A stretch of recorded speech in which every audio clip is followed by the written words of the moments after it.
Se alguém, se eu estivesse a quilômetros de distância da cidade com fome e um pedaço de pão salvasse minha vida, e eu te pedisse um pedaço de pão e você me desse 25 centavos, o poder de compra do pedaço de pão. Agora, eu poderia ficar tão feliz com aqueles 25 centavos quanto ficaria se estivesse ao lado do balcão pronto para comprar o pão, pois eu tenho o poder de compra.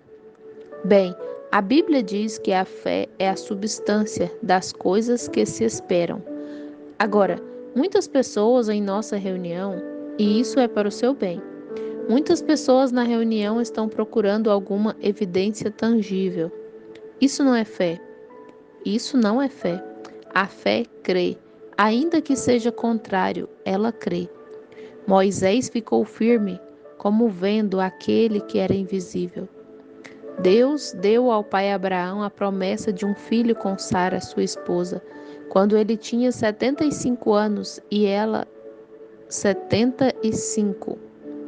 Abraão permaneceu firme 25 anos, descansando naquela promessa, porque considerou que aquele que fez a promessa era poderoso para cumprir.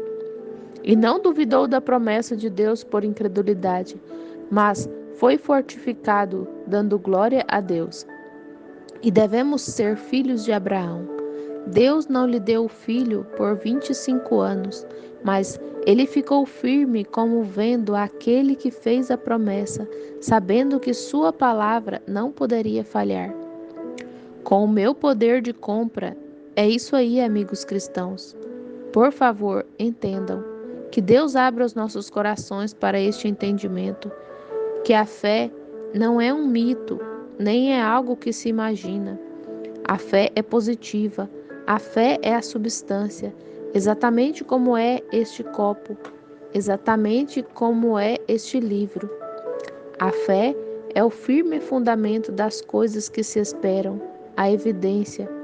Oh, bendito seja o seu santo nome. É a evidência de coisas que você não vê, mas que crê. Quando Deus falou, Deus tem que guardar sua palavra. E cada promessa é sua se você puder recebê-la como sua. Assim, se eu tivesse a moeda na mão, talvez eu estivesse a 5 milhas, cerca de 8 quilômetros, nota do tradutor, de um pedaço de pão. Mas posso me regozijar com uma moeda na mão, tanto quanto poderia com um pedaço de pão na mão, pois tenho a evidência de que tenho o pão, porquanto obtive o poder de compra do pão. Quando tenho a fé para minha cura, eu já tenho a minha cura. Não importa o que aconteça ou o que o médico diga, isso é o que você crê. Pois bem, eu poderia pegar a moeda e começar a me regozijar. Por que você está se regozijando? Você não está comendo o pão. Mas eu tenho o poder de compra. O médico diz que você não pode viver mais do que umas 2 semanas. Mas você está se regozijando. Por que você está se regozijando? Tenho a evidência em meu coração de que a promessa de Deus se ancorou ali. Todos os demônios do tormento jamais poderiam me tirar disso. Estou pronto para recebê-lo. Espero não estar gritando com vocês, mas vejam, quando tenho a moeda, vou rapidamente ao armazém para pegar o pão. Ao longo do caminho eu posso me regozijar, e quem sabe eu esteja ficando cada vez mais fraco, e talvez antes de chegar ao armazém eu fique com tanta fome que tenha cólicas no estômago. E isso não faz nenhuma diferença. Estou faminto e mais fraco todo o tempo, mas estou segurando o poder de compra desse pão. E se podes crer e dizer em teu coração e crer que isto aconteceu, agora mesmo passou a operar. Tu podes ter o que dizes. Então você diz: Senhor, eu creio em ti e estou curado. Sem sombra de dúvida, algo está ancorado ali. Está começando a suceder porque você falou. O que você falou? Você usou a palavra de Deus e ela é eterna. Não pode falhar, porque é a palavra de Deus, e a palavra de Deus criará a promessa que está nela contida. Alguém interrogou, não muito tempo atrás, quando eu estava falando em uma reunião. Perguntou: Você quer dizer que crê ou diz crer que este mundo será destruído? Respondi: Sim. Indagou: Como você imagina isso? Como poderia ele ser destruído? Eu afirmei: Pela palavra de Deus. O poder atômico o destruirá? Esclareci: Ele será destruído pela palavra, pois a palavra o criou, e a mesma palavra que o criou diz que ele será destruído. Deus disse assim: Como isso vai acontecer, eu não sei, mas vai acontecer. A palavra que o criou, a mesma palavra disse que ele findará. E tudo o que tem um princípio tem um fim. São aquelas coisas que não têm um princípio, as que não têm um fim.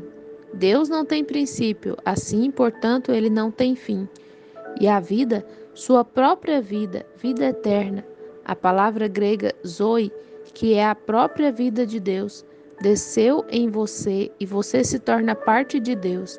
E você tem a vida eterna, que não tem princípio nem fim. Você tem que subir com essa vida eterna. Você nunca pode perecer, porque ela é eterna. As promessas de Deus são eternas. Creia e você receberá.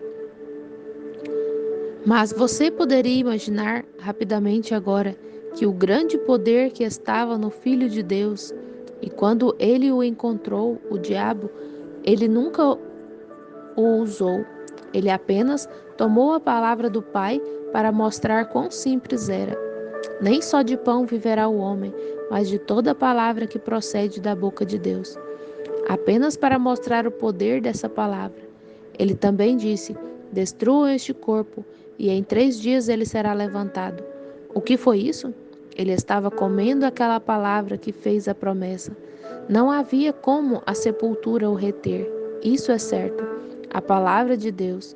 E você poderia imaginar se você tão somente pudesse ver a simplicidade do propósito eterno de Deus e da soberania de sua graça. Você poderia imaginá-lo usando aquele grande poder para colocar uma maldição em uma árvore porque não tinha fruto e deixando milhares sem cura? A árvore é parte da criação de Deus, assim como o homem é parte da criação de Deus. Mas para mostrar que ele está preocupado com árvores, com insetos, se ele está preocupado com isso, quanto mais ele está preocupado com você? Algum tempo atrás, há uns 4 meses, eu acho, o irmão Woody, que mora ao meu lado, ele era uma testemunha de Jeová, proibido de ir à igreja. Ele tinha um menino que tinha uma perna paralisada por causa da poliomielite. E é em Louisville, Kentucky, para onde vamos em seguida. Houve uma reunião lá no ginásio da escola. E houve grandes coisas que o Senhor fez. Sua esposa é metodista, ou não, creio que é da Igreja de Deus, em Anderson, chamada de a Primeira Igreja de Deus.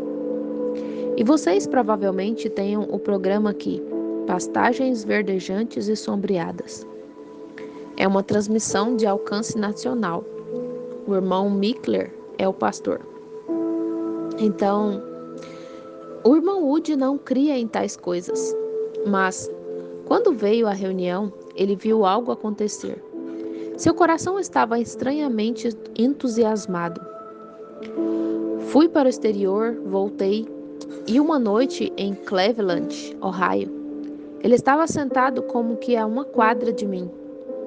O Espírito Santo se voltou e disse: Você, seu nome é Woody, e você é de uma certa cidade em Kentucky. Você é testemunha de Jeová pela fé. E você tem um menino ali que tem uma perna paralisada, encolhida embaixo. E sua esposa sofre com um tumor horrível. Assim diz o Senhor, eles estão curados. Eles não sabiam o que fazer. Viraram-se e olharam um para o outro. E a reunião prosseguiu. Claro, eu segui em frente. Em alguns instantes ela colocou as mãos embaixo em seu lado e disse: Banks, esse é o seu esposo. Olhe aqui. Não há mais nódulo, disse. David, fique em pé. E o garotinho deu um pulo, as duas pernas tão normais quanto podiam estar. Eles moram ao meu lado. Seu pai, sendo um leitor das Testemunhas de Jeová. Agora, se há alguma testemunha de Jeová aqui, nenhuma crítica. Mas ele excomungou seu filho do companheirismo deles. E então disse que ele tinha ido embora e enlouquecido. Então, em alguns anos, cerca de 2 anos se passaram. O Sr. Wood morando ao meu lado, um vizinho maravilhoso. Um dia eu estava cortando a grama no quintal por um tempo, e então um carro chegou na casa do irmão Wood, e ele me chamou para vir. Ele disse: venha conhecer meu irmão Lyle. Oh, tive um aperto de mão muito frio. Disse: olá. E só assim e caminhou um homem grande e forte. E eu disse: como vai, Sr. Wood? Estou realmente feliz em conhecê-lo. Eu sou realmente um grande amigo do seu irmão aqui. E ele respondeu: sim, e se assentou. E uma testemunha de Jeová sincera. Então, logo ele começou. Banks começou a lhe contar sobre as coisas que ele tinha visto nessa reunião, e ele simplesmente virou as costas para nós. Nesse momento, pela graça do Senhor, a um pecador perdido e incrédulo, foi dito: Sr. Wood, sua esposa é uma mulher morena, e você está saindo com uma mulher ruiva. Você tem 2 garotinhos. Ele disse: acho que Banks lhe contou isso, e virou as costas para mim. Mas eu continuei. Ontem à noite, quando você estava com ela em casa, e havia um homem batendo na janela, e você a mandou lá. Ainda bem que você não foi. Ele teria estourado seus miolos. Ele clamou: ó Deus, tenha misericórdia de mim. E caiu no chão, e deu sua vida ao Senhor Jesus. Simplicidade. Centenas de crianças doentes esperando pela visão. Lá embaixo no rio, fomos pescar com seu pai descendo. Isso alarmou seu pai. Ele declarou: se eu pudesse ver algo assim acontecer, eu creria. No caminho ele interrogou: o senhor vai pescar comigo? Respondi: se eu puder ter a oportunidade de atender todas as minhas ligações essa tarde, irei pela manhã. Na estrada havia chovido. Tive uma visão. Eu disse: cada riacho que cruzarmos será lamacento, mas quando chegarmos ao cais da sabedoria será lindo e azul. Continuei: vamos pescar e não vamos pegar nada até escurecer. Vou pegar uns 25 peixes pesando 8 ou 10 libras, de 3,5 a 4,5 quilos. Nota do tradutor. Você vai pegar um, e o Sr. Wood, seu filho, vai pegar um. De manhã vou pegar um peixe de escama, grande para seu tamanho normal. E com isso você saberá que Deus vive e reina. Ele olhou, piscou para o seu filho e continuou. Cada palavra daquela aconteceu exatamente da maneira que Deus disse que aconteceria. O que foi isso? A simplicidade na qual Deus opera. 2 semanas depois, o Sr. Lyle, o Sr. Banks e eu estávamos de volta. Alguns dos meus parentes são donos do cais. Tínhamos pescado a noite toda com as nossas linhas e pegamos vários peixes grandes. E na manhã seguinte não tínhamos pegado nada.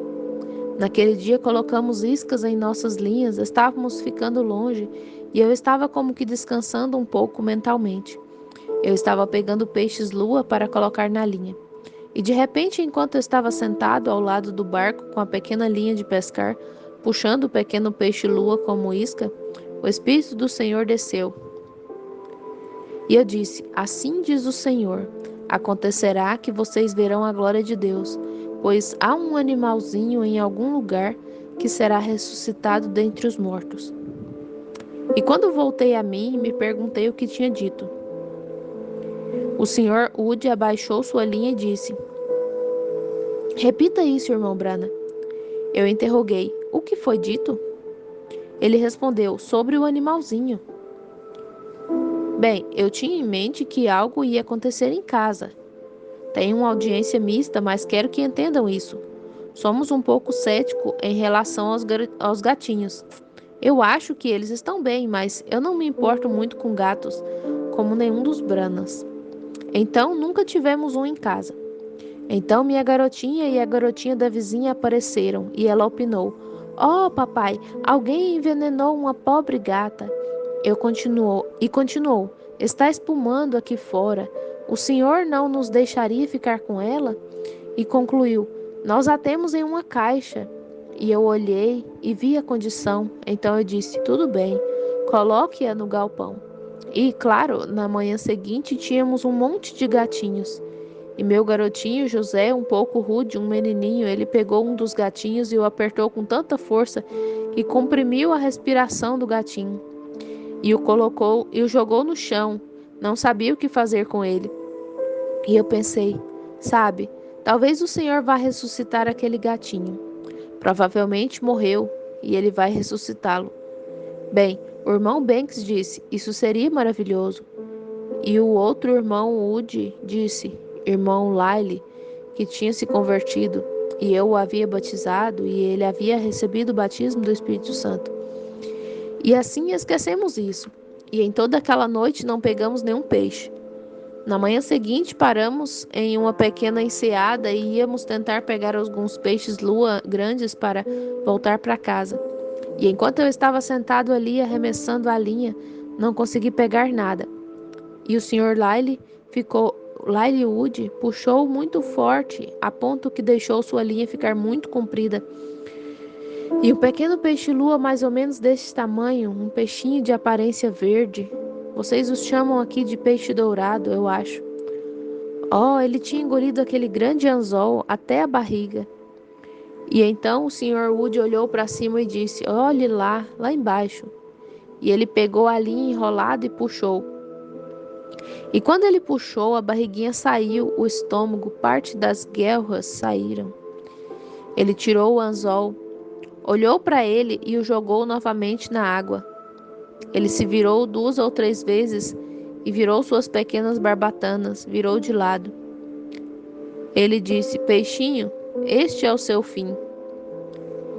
E os ventos soprando fizeram flutuar o peixinho de volta ao...